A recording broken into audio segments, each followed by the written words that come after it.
오늘 이제 저하고 이야기 나눌 주제는 바로 섹슈얼리티인데 제가 거기에 소재로서 pleasure and danger라는 위험과 쾌락이란 소재를 좀 달았어요. 이거는 뭐 제가 가끔 쓰기도 하지만 워낙에 그 다른 책에 나와 있는 영어 책에 그러니까 영어 책에 여러 가지 그 섹슈얼리티 관련된 논쟁적인 글들이 묶여져 있는 그런 책의 제목이기도 해요.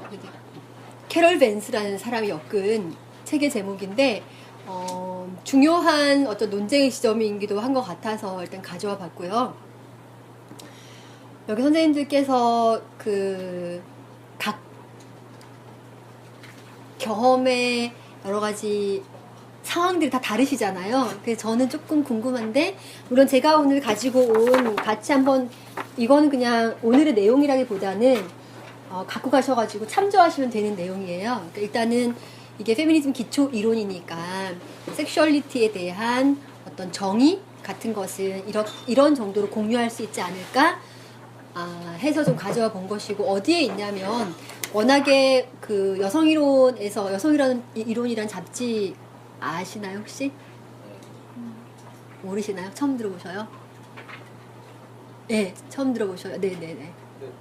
아, 들어보셨어요? 네, 너무 뚫어져라 뭔 얘기하지 하시는 것 같아서 여성이론 잡지를 우리가 내고 있는데, 그 잡지에 예전에 페미니즘 사전이라는 코너가 있었어요. 지금은 페미니즘 사용설명서라는 코너로 바꿔서 조금 내용을 달리하고 있는데, 거기서 이제 많은 그 용어들을 다뤘어요, 우리가. 그 용어들 다룬 것을 동력 출판사에서 제안이 와서, 우리도 출판사가 있어요. 도서출판여의원이라고 있지만 거기서 한번 내보고자 해가지고 이제 그쪽 출판사에서 페미니즘의 개념들이란 제목으로 책을 이제 냈는데, 그 책에 여러 가지 우리가 다뤘던 그 개념어들이 설명이 되어 있고, 이것도 그 책에 들어있는 내용이에요. 물론 여성이론에 한번 실렸고 조금 문장을 좀 다듬어서 지금 페미니즘의 개념들이란 책에 이제 실려있는 글인데, 이것은 어쨌든 뭐 이거라 치고 일단 궁금한 것은 선생님들께서 생각하시는 그 섹슈얼리티의 정의? 섹슈얼리티란 무엇이라고 생각하시는지 약간 서로 간에 튜닝을 좀 해보고 갈까요? 우리가 정의를 이야기하는 거 조금 또 무슨 시험 문제 같기도 하니까, 그러면은 옵션을 드릴게요. 페미니즘이란, 그러니까 섹슈얼리티란 무엇인가 라고 생각하는지 옵션 1, 옵션 2는 왜 섹슈얼리티에 대해서 궁금하신가? 물론 이렇게 페미니즘 기초이론 하시다 보니까 그 중에 이 강좌가 있어서 얻어 걸렸을 수도 있어요. 근데 어쨌거나 그래도 궁금하시다면 의미가 있는 어떤 주제라고 한다면 어떻게 대답하실지 좀 궁금해요. 섹슈얼리티란 무엇이라고 생각하시는지, 혹은 이 대답이 조금 불편하시면, 하기에 대답하시기 불편하시면 섹슈얼리티에 대해서 왜 그것이 의미 있는 주제라고 생각하시는지 요 얘기를 조금 해주셔요. 저 때는 어쨌든 제가 학교 다닐 때 뭐 배울 때만 하더라도 어쨌든 섹슈얼리티가 몸의 여성에게 성적인 주체성을 구성하는 가장 기본적인 것이고, 그래서 이제 저는 물론 여대를 다닌 경험을 바탕으로 말씀드리면 굉장히 자기 성적인 경험이나 이런 것들을 말하는 것이 되게 중요했던 시기 같아요. 그래서 그런 장도 되게 많았던 것 같고, 근데 어느 순간 또 그런 것이 되게 촌스러운 이런 게 되는 것 같기도 하고, 네, 그래서 저는 약간 그렇게 그 2000년대 초반과 지금의 시점에서 어떻게 좀 섹슈얼리티의 의미 자체가 다르게 구성되고 있나 그런 게 좀 궁금합니다. 네, 그런데 저도 궁금하네요. 좀 많이 어려운 것 같아요. 왜냐하면 페미니즘이란 게 어쨌든 항상 그런 건 아니지만 결국엔 권력관계를 빼놓을 수 없는데, 섹슈얼리티를 권력관계로 환원해서 분석을 하면 놓치는 지점이 되게 많아지는 것 같더라고요. 놓치는 지점. 네, 뭔가 권력으로만 볼 수 없는 점들이 되게 많다고 느꼈었고, 그리고 논쟁들을 보면서 뭐 입장을 어떻게 해야 될지 모르겠더라고요. 어떤 성적 욕망이라는 게 어떤 뭐 사회적 지위, 임금 차별 이런 것보다 언어하고 뭐 처벌하고 이러기가 더 어떻게 해야 되는지 대처를 해야 되는지가 되게 어렵고 그리고 일단은 제가 성소유자 단체에서 활동을 하고 있기 때문에 그것도 되게 많이 연관이 있고. 네 그런 이유도 네, 네, 그렇죠. 중요한 사안들을 얘기를 해주셨는데 하긴 이런 욕망한다는데 그럼 어떻게 뭐 이런 거죠? 욕망을 어떻게 단죄할 수 있을 것인가? 그렇죠. 그런 고민이 될 수도 있죠. 그러면 한 분만 더 들을까요? 네. 그냥 섹슈얼리티 하면은 떠오르는 게 성성, 그러니까 여성성이 여성성? 떠오르고 바로 떠오르는 이미지가 이제 설현이라든가 수지의 딱 달라붙는 바지 입고 이렇게 탄내 그게 딱 먼저 떠오르더라고요. 아, 그래서 저는 되게 변화가 좀 많은 단어가 아닌가. 변화가 많은 단어. 그렇게 생각을 그쵸. 그쵸. 그 세 선생님 모두가 다 굉장히 중요한 얘기들을 해주셔가지고 아마 비슷한 고민하고 계신 분도 계실 거예요. 비슷한 어떤 내용으로 생각을 좀 해오신 분도 계실 거고 우선 여기부터 시작을 할까요? 물론 제가 준비한 내용도 있는데 다 연관이 되기 때문에 노출 얘기 노출 이거 노출이에요. 제가 글을 잘 못 썼죠. 죄송해요. 요즘 이렇게 갈수록 악필이 돼가는 것 같아요. 아무튼 머릿속으로 제가 이제 그 학부생들 1학년, 2학년, 3학년 학부생들을 이제 수업을 할 때 이런 질문을 한 경우가 많았어요. 지금 한번 해보세요. 머릿속으로 어떤 성적인 장면을 생각하시는 거예요. 성적인 장면. 자, 떠올려 보세요. 눈을 감으셔도 되고 성적인 장면이에요. 자, 눈 감으셔도 돼요. 저처럼 성적인 장면을 떠올려 보세요. 자, 거기에 등장하는 어떤 사람의 젠더가 무엇인가요? 예? 아니, 검열하지 마시고 우리끼리 검열하기 오케이. 여기는 아주 허용된 곳이에요.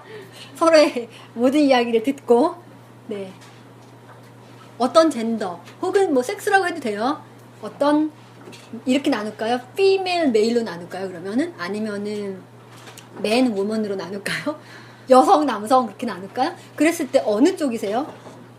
남성은 둘다 떠오르는. 둘 다 떠오르세요? 둘 다 떠오르는 경우도 있고 또 여성이 떠오르는 경우도 있고 또 네. 어떠세요? 남성이 떠오르는 경우도 있고 그렇죠? 이런 대답은 조금의 변화가 있는 대답인 것 같아요. 많은 경우에 이거는 20대 초반에 그 대학생 혹은 뭐 여자 대학생 혹은 뭐 남 대학생 이런 것만 이런 집단에서만 나온 대답은 아닌 것 같고 제가 이제 다양한 곳에서 질문을 해봤는데 주로 이제 딱 떠올리는 장면이 바로 소위 여성이라고 하는 그 이미지 있죠? 여성의 이미지의 노출이에요. 노출. 거의 한 10명에 8명은 그래요. 그럼 100명이면 한 80, 90명은 그렇더라고. 조금 거짓말 조금 보태면. 그래서 어떤 면에서는 우리가 성적이라고 하는 것, 이게 섹슈얼이잖아요. 성적.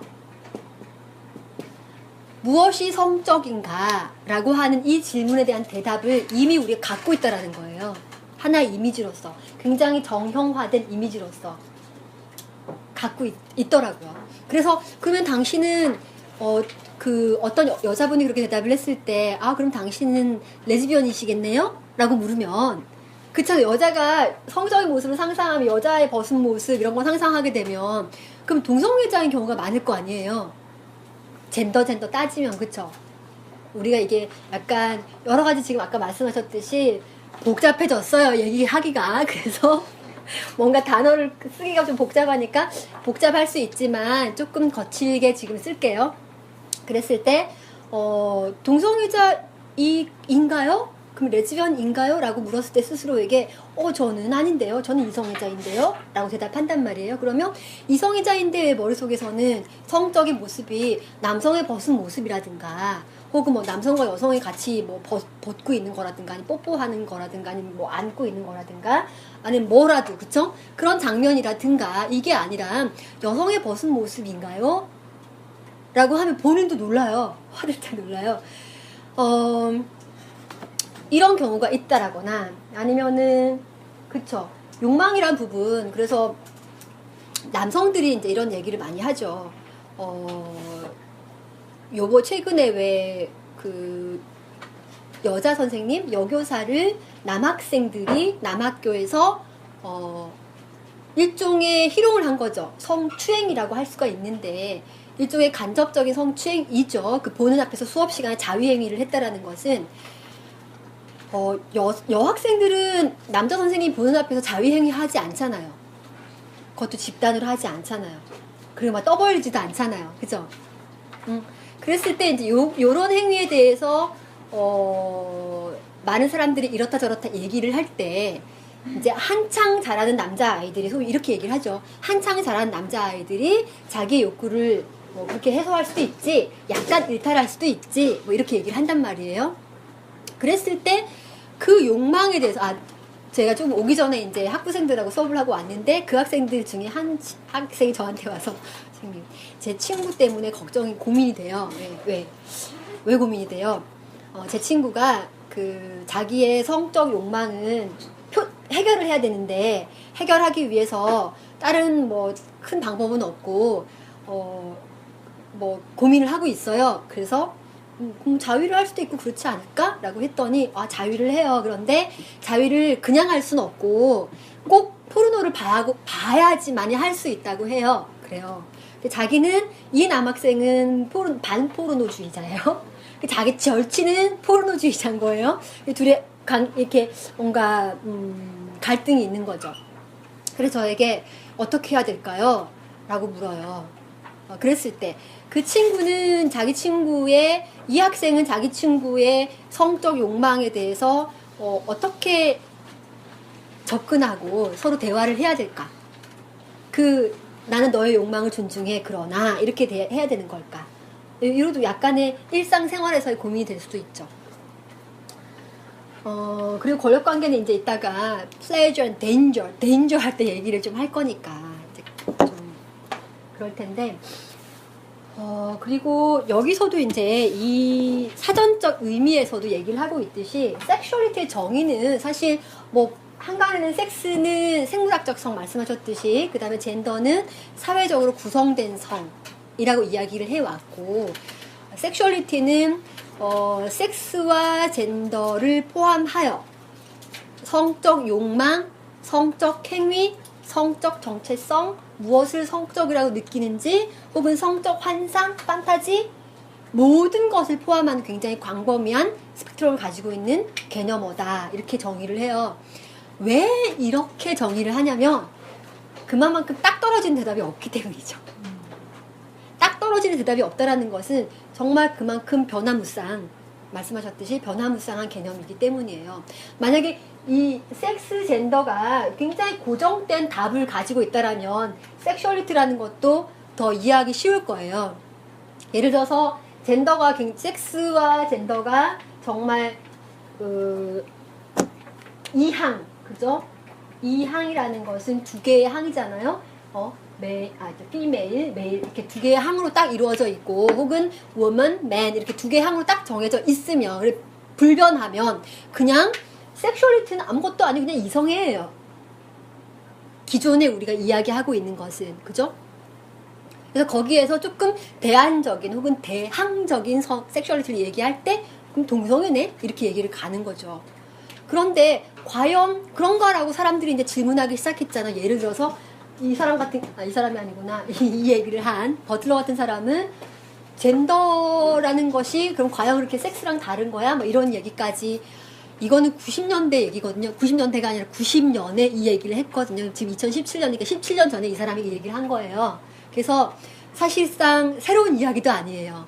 그런데 사람들이 그 다음에 어디를 가야 될지 갈피를 못 잡고 있기 때문에, 그리고 이것도 이야기를 하면 사람들이 감인가 알쏭달쏭 하기 때문에 아직도 이야기가 되어지고 있는 거죠. 그러다 보니까 지금은 젠더를 섹스라고 얘기해야 될지, 혹은 섹스를 젠더라고 이야기해야 될지, 아니면 섹스 다 지우고 그냥 무조건 다 젠더인 것인지, 여기에 대한 합의도 사실은 페미니스트들 안에서도 합의가 싹 되어 있다라고 하기는 어려워요. 그래서 여전히 이제 섹슈얼리티에 대한 정의를 이렇게 조금은 광범위하게, 어떻게 보면 벙벙하게 잡고 있는 거죠.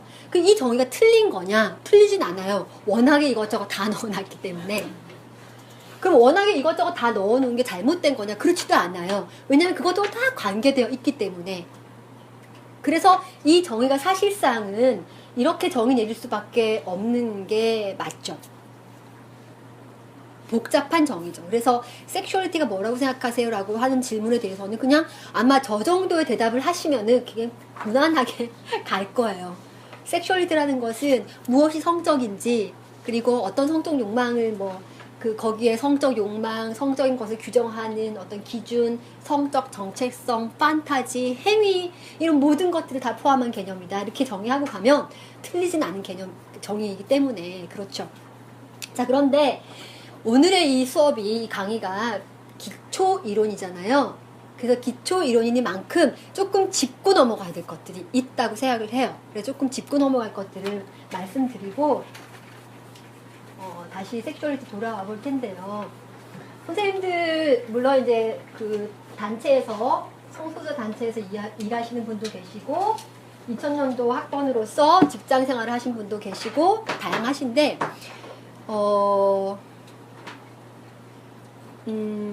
페미니즘 혹시 세미나나 혹은 수업을 들어보신 적이 전혀 없고 이번에 여의연에서 페미니즘 기초 이론이 처음이다 하시는 분 혹시 있으신가요? 있으시고 나머지 분들은 책을 읽으셨거나 아니면 세미나를 해보셨거나 이러신 분들인 거군요.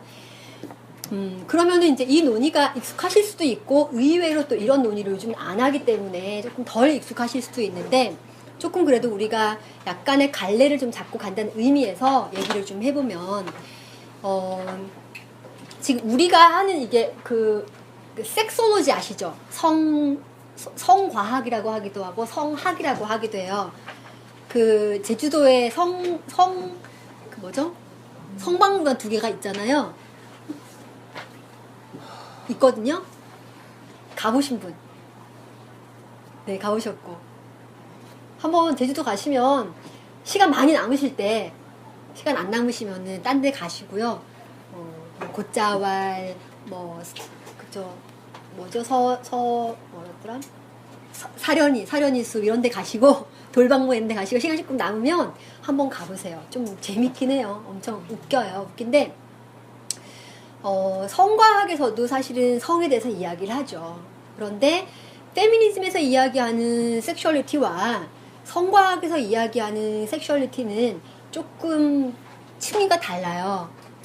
어떻게 다를까 하는 것도 조금 염두에 두시고 한번 생각을 해보시면 좋겠고요. 그러면 페미니즘에서는 언제부터 어떤 이유로 섹슈얼리티에 대한 이야기들을 하기 시작했을까? 이것은 사실 성소수자 LGBT 운동에서도 마찬가지로 좀 염두에 두어야 할 부분이라고 저는 생각해요. 하는데 그 페미니즘의 역사를 우리가 물론 더 갈 수도 있겠지만 보통 보면은 18세기 정도로 잡거든요. 혹시 이 얘기 이전 강좌에서 하셨나요? 조금 다루셨나요? 중복되는 거는 아니죠? 그럼 조금 가보면 18세기부터 시작했다고 할 수도 있는데 조금 더 적극적으로는 19세기 정도에 시작됐다고 얘기를 할 수 있어요. 이때 어떻게부터 시작했냐면은 18, 19세기가 바로 유럽에서는 어떤 시기였냐면 근대의 시기, 근대가 시작되는 시기였잖아요. 근대가 시작되는 시기. 그래서 근대에는 사실 근대를 기준으로 하는, 그러니까 근대가 무엇이야 라고 설명한 여러 가지 것들이 있는데 그 중에 하나가 굉장히 중요한 게 뭐냐면 바로 인간의 탄생이거든요. 인간의 탄생이라고 하잖아요.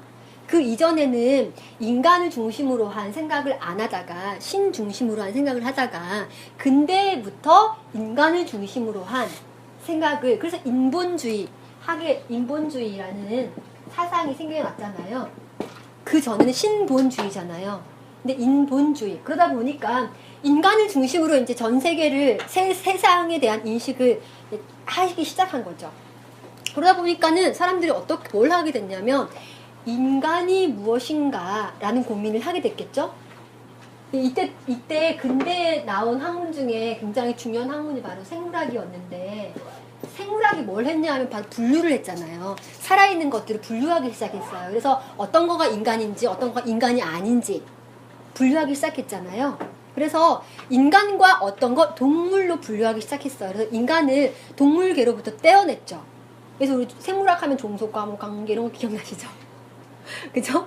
기억나실 텐데 우리는 소위 얘기하는 생물학에서 이렇게 가장 생물학적 이 피라미드 있잖아요. 피라미드에서 가장 윗단계에 있는 어떤 류에 속하죠, 인간은? 네? 아, 영장류인데 영장류를 포함해서 힌트. 젖을 먹이는 동물.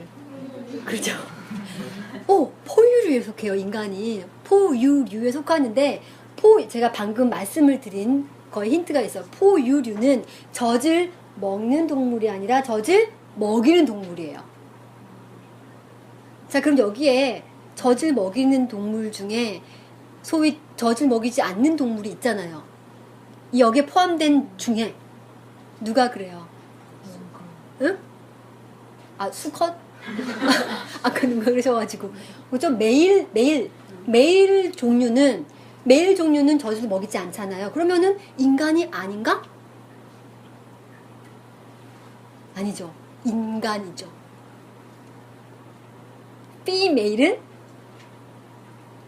포유류죠. 이게 우스갯소리가 아니고 실제로 근대 초기에 인간들이 인종으로, 성으로, 연령으로 이렇게 세분화가 됐잖아요. 그 전에는 신본주의 시대는 신본주의 시대였을 뿐만이 아니라 신중심 시대였을 뿐만이 아니라 뭐였냐면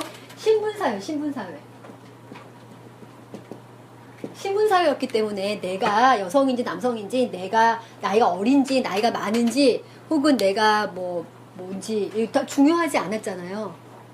뭐만 중요했어요? 내가 왕족인지, 아니면 내가 노예인지, 그쵸? 노비족인지.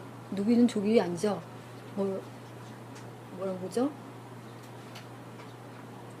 노비 말고 뭐 부르는 거 없어요? 우리나라에서 예전에? 천민 계층, 그쵸? 내가 천민 계층인지 양반 계층인지 이게 중요한 건지, 거기에 여성인지 남성인지는 그 다음 문제잖아요. 그죠? 나이가 어리고 많은 것도 그 다음 문제잖아요. 나이가 아무리 땅꼬마 이렇게 어린 사람도 나이 많은 사람에게 그 사람의 신분이 만약에 하층민이면 반말할 수 있고 심지어 때릴 수도 있잖아요. 그게 이제 이전 사회였는데, 신분사회, 지금 이제 신분사회가 아니잖아요. 근대사회는. 그죠? 신분사회가 아니에요.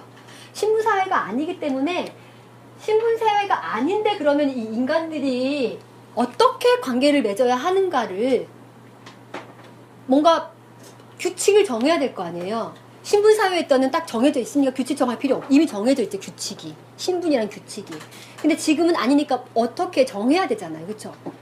정한 것이 바로 이제 근대 사회에서 여러 가지 규칙들일 거예요. 여러분들이 사회학이나 혹은 정치학 하실 때 등장하는 그런 것들이에요. 예를 들자면 이 사람들이 자유와 평등을 이야기할 수밖에 없게 된 것이, 만약에 이제 신도 아무도 없는데, 그럼 이 사람과 이 사람이 신분도 없는데, 그럼 이 사람과 이 사람이 어떤 식의 관계를 맺게 해서 서로 평등한 관계잖아요. 신분이 없으니까.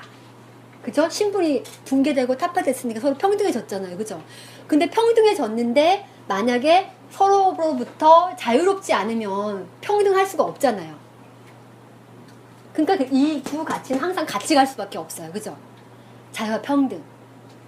그리고 인간은 서로로부터 자유롭고 서로 간에 평등하다. 이게 이제 근대의 굉장히 중요한 가치예요. 그래서 이 사람들이 그래서 사회를 구성하고 국가를 운영하잖아요. 국가를 운영할 때 등장하는 것이 바로 정치적으로 참정이죠. 참정.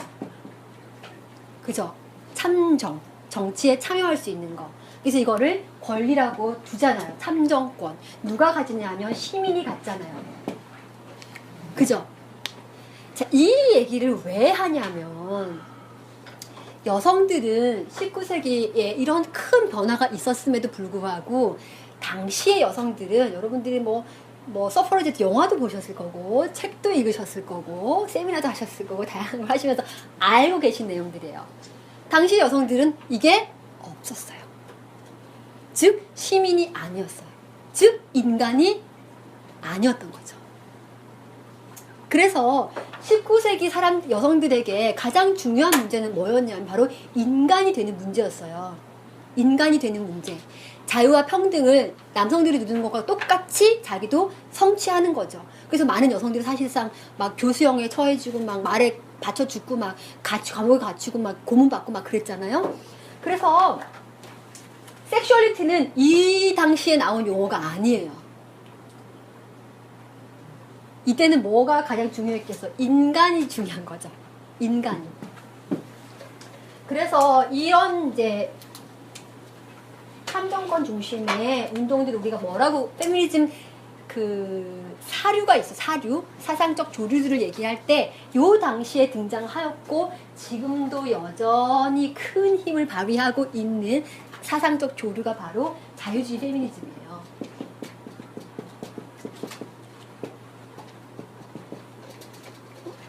자유주의 페미니즘 그래서 어떤 것들을 중요하게 여기냐면 기회의 평등, 계몽, 교육 이런 걸 중요하게 여겨요. 우리가 지금 만약에 여러 가지 뭐 차별금지법 이런 거 있잖아요. 그죠? 차별금지법도 바로 자유주의 페미니즘의 근간을 두고 있는 정책이에요.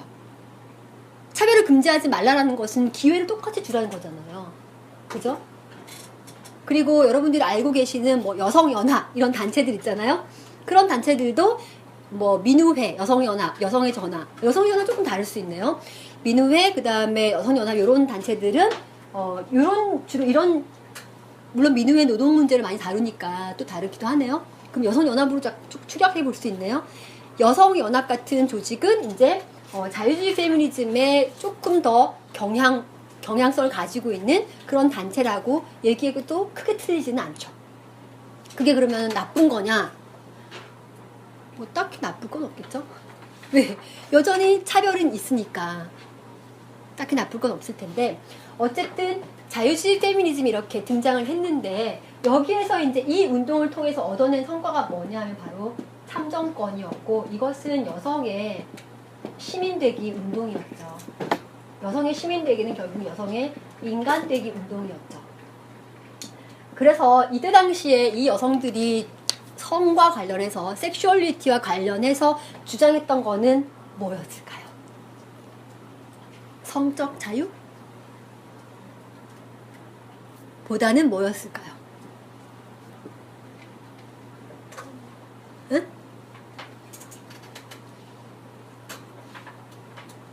이 당시에 만약에 계셨다면 뭘 하셨겠어요? 성과 관련해서. 예? 예? 투표? 성과 관련해서? 성과 관련해서 뭐 투표를 관련해서 얘기할 수도 있었겠고.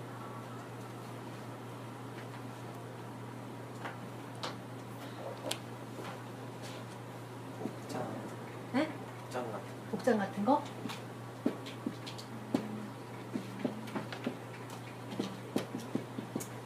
남성의 욕망을 규제하는 거였어요.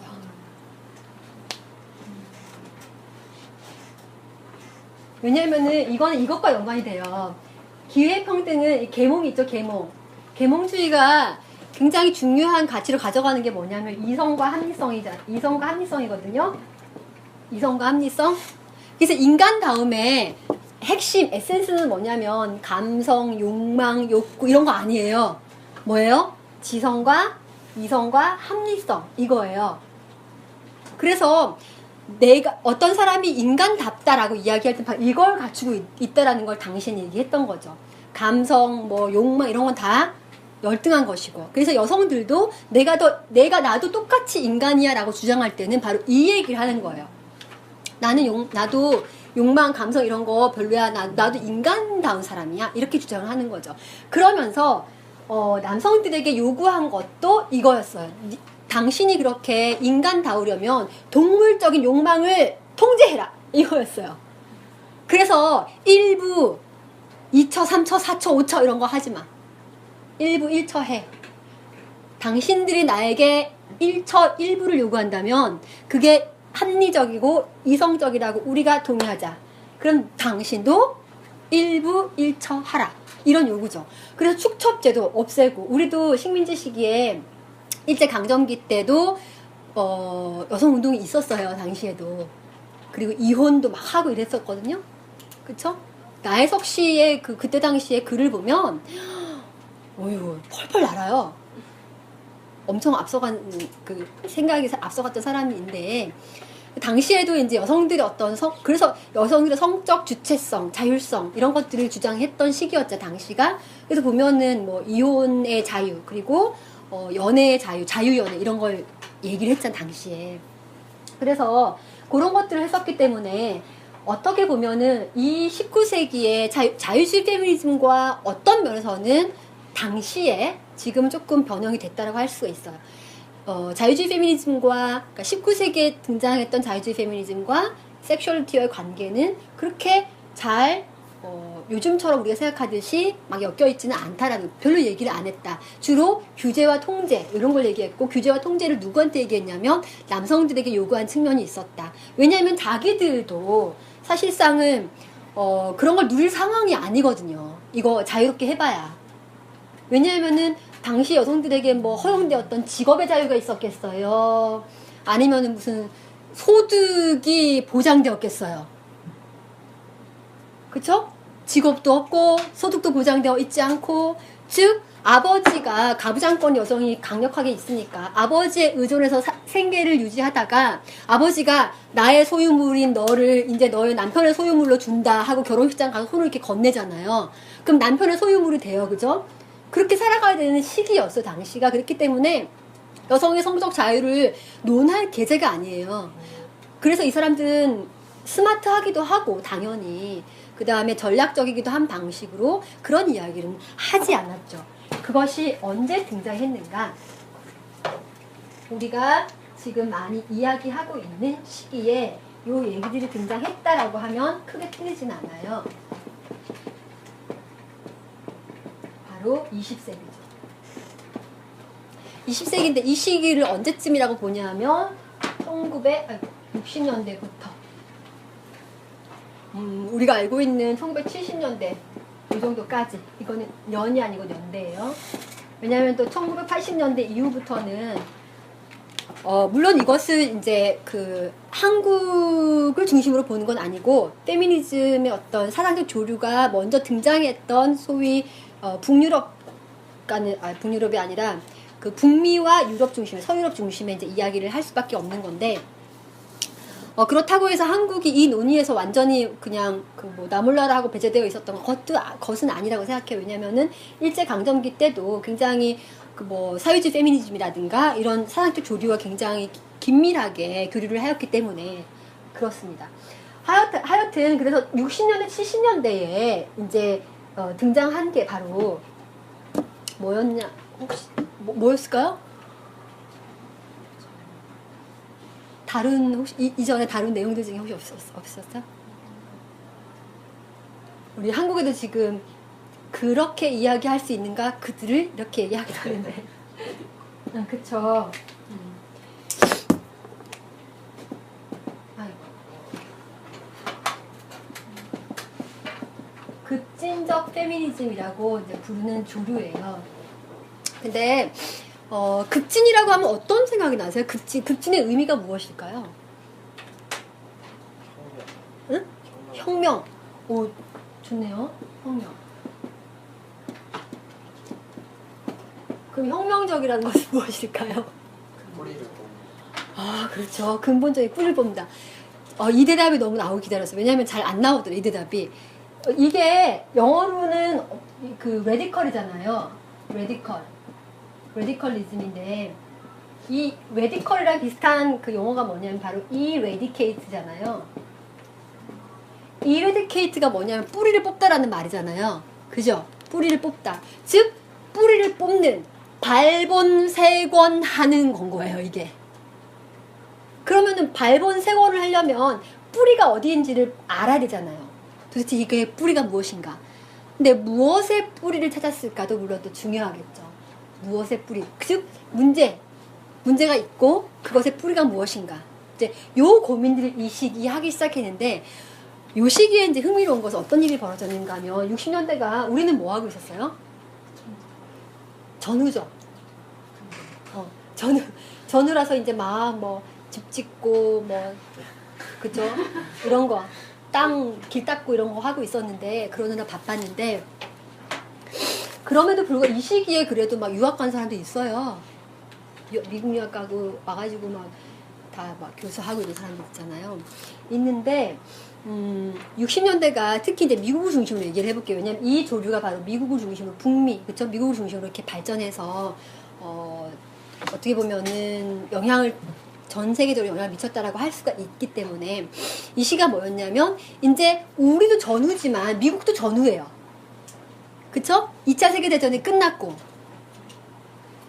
자, 그러면은 2차 세계대전 중과 2차 세계대전이 끝난 이 시기, 한 번 더 조금 더 시기를 얘기하자면은, 참정권이 언제 정도 거기서 무슨 법안이 마련되어 가지고 좀 약간 일단락이 그러니까 일단락 지어졌는가 하면 1920년대를 봐요. 1920년에 참정권 논쟁이 이제 법에 딱 규정이 됨으로써 일단락이 되었고, 1920년부터 1960년까지 40년 동안 좀 잠잠했다라는 거죠. 왜 그랬을까? 여성들이 뭘 하고 있었을까? 여성들이 뭐 하고 있었을까요? 전쟁 때문에 남자들 일을. 그렇죠. 바로 그거죠. 자기들도 전쟁하고 있었거든요. 그런데 미국도 전쟁에 참여했잖아요. 참전 국가잖아요. 막 우리나라도 오고 막 이랬잖아요. 그랬는데 그 당시에 등장한 재미있는 포스터들을 보시면 지금도 돌고 있는, 가끔 쓰여지고 있는 포스터가 있는데, 혹시 뭘까요? 그쵸? 그 왜 스카프 이렇게 빨간 스카프 메고 이렇게 딱 메고 근육질의 여성이 탱크탑 딱 입고 이렇게, 그쵸? You can do 이거예요. 당시에 나온 거예요. 그러면서 여성들에게 어떤 얘기를 했는가 하면, 이제 다 남성들을 다 차출해가지고 전쟁으로 보냈으니, 젊은 남성들을, 그만큼 그 사회에서는 무엇이 비겠어요? 노동력이 비잖아요. 그리고 전시에 군수 물품을 얼마나 많이 조달을 해야 되겠어요. 그죠? 뭐 무기도 만들어야 되고, 그 다음에 전시는 특히나 우편 그 시스템이 굉장히 중요하잖아요. 막 전부 막 쳐야 되고 하니까 이런 것도 국내에서 막 해야 되고, 그 다음에 국내에 여러 가지 일상용품들을 또 만들기도 해야 되고. 자, 노동력이 없어요. 그 노동력을 바로 여성들의 노동력으로 채운 거죠. 채우기 위해서 그 전에 갑자기 막 부인, 뭐 마담, 뭐 이렇게 뭐 아내, 뭐 이렇게 하다가 갑자기 노동력으로 불러내고자 한 여러 가지 장치들이 필요했겠죠. 홍보 문구도 필요하고 설득도 필요하고 이랬을 거 아니에요. 그래서 등장한 것들이 바로 이런 것들이, 여성들이요, 당신도 할 수 있다, 당신도 애국자가 될 수 있다, 불러내서 이제 공장, 우체국, 뭐 어디 학교 막 이제 노동자로 보냈어요. 그때가 바로 이 시기예요. 이 잠잠했던 시기. 그랬는데 전쟁이 끝나자 어떤 일이 벌어졌겠어요? 전쟁이 끝나자 그러니까 전쟁터에 나갔던 남성들이 대거 귀국했죠. 자, 귀국하자 이들에게 또 다른 얘기가 들리기 시작합니다. 어떤 얘기였냐면, 여성들이요,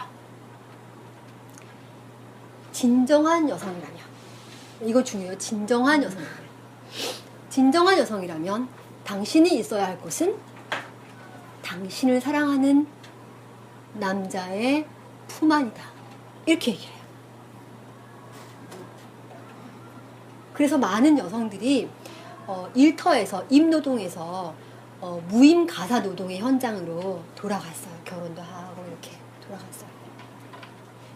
돌아가서 이제 등장한 그 시기의 질병이 굉장히 어떤 시대적인 질병이 바로 광장공포증이라는 질병인데, 나중에 혹시 질병 관련해서 관심 있으신 분들은 우울증, 그 전에는 히스테리, 광장공포증, 우울증으로 이렇게 넘어오는 약간 시대적 그 조류들이 있거든요. 질병의 조류들이 한번 검토를 해보시고 재밌게 읽으셔도 좋은데, 그 질병들이 특이하게 여성들에게서 상당히 많이 발견이 되는 거죠. 거식증까지 포함해서.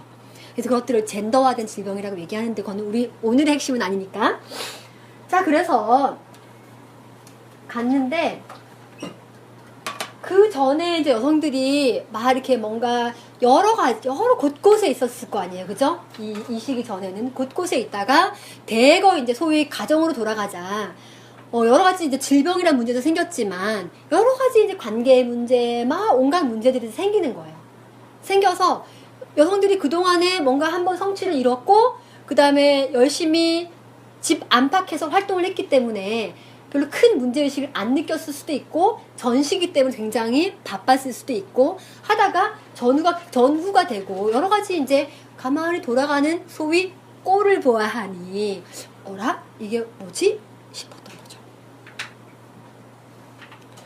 그래서 60년대에 많은 상당수의 여성들이 뭘 하기 시작하냐면 소위 의식화 운동을 하기 시작하는데, 이 의식화 운동은 이런 거예요. 우리가 지금 여기가 비제도권이잖아요. 그래서 335 이렇게 모여가지고 뭐 이게 단체에서 공부도 하고, 그 다음에 뭐 어떤 집에 가가지고 티타임 막 가지면서 얘기도 하고, 너 요즘 어떻게 지내? 남편하고 잘 지내? 아니, 우리 남편이 하루가 멀다고 날 때려.